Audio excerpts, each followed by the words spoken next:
أعوذ بالله من الشيطان الرجيم. بسم الله الرحمن الرحيم. قل أوحي إلي أنه استمع نفر من الجن فقالوا إنا سمعنا قرآنا عجبا يهدي إلى الرشد فآمنا به ولن نشرك بربنا أحدا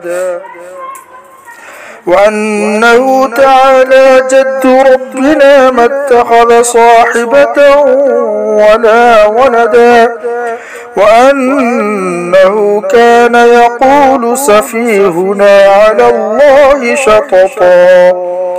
وأنا ظننا أن لن تقول الإنس والجن على الله كذبا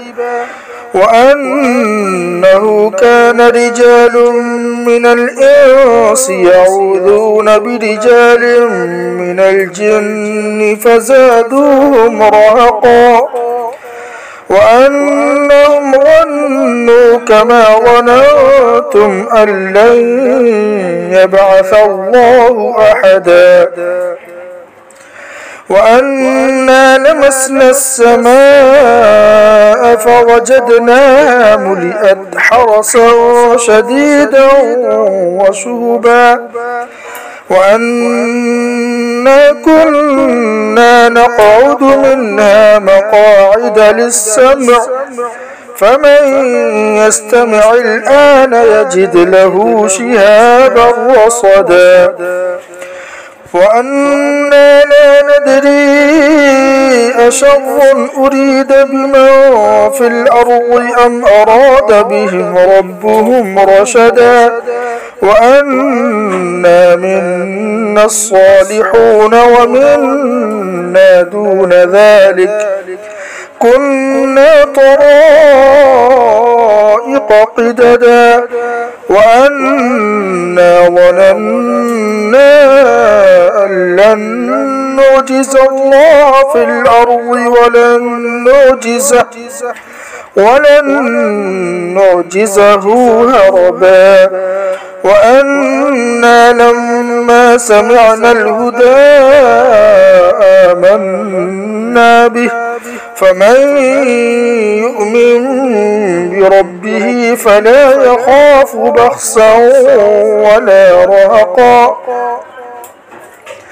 وأنا منا المسلمون ومنا القاسطون فمن أسلم فأولئك تحروا رشدا وأما القاسطون فكانوا لجهنم حطبا وأن لم استقاموا على الطريقة لأسقيناهم ماء غدقا لنفتنهم فيه ومن يعرض عن ذكر ربه يسلكه عذابا صعدا وأن المساجد لله فلا تدعوا مع الله أحدا وأنه لما قام عبد الله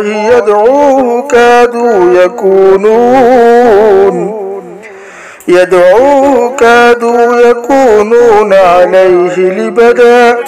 قل إنما أدعو ربي ولا أشرك به أحدا قل إني لا أملك لكم ضرا ولا رشدا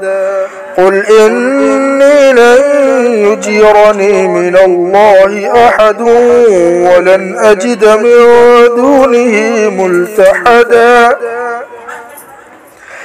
إلا بلاغا من الله ورسالاته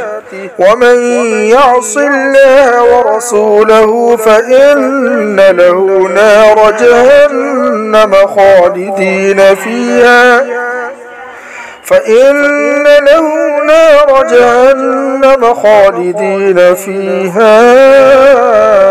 أبدا حتى إذا رأوا ما يوعدون فسيعلمون من أضعف ناصرا وأقل عددا قل إن أدري أقريب ما توعدون أم يجعل له ربي أمدا عالم الغيب فلا يظهر على غيبه أحدا إلا من ارتضى من رسول فإنه يسلك من بين يديه ومن خلفه رصدا ليعلم أن قد أبلغوا رسالات ربهم وأحاط بما لديهم وأحصى كل شيء عددا.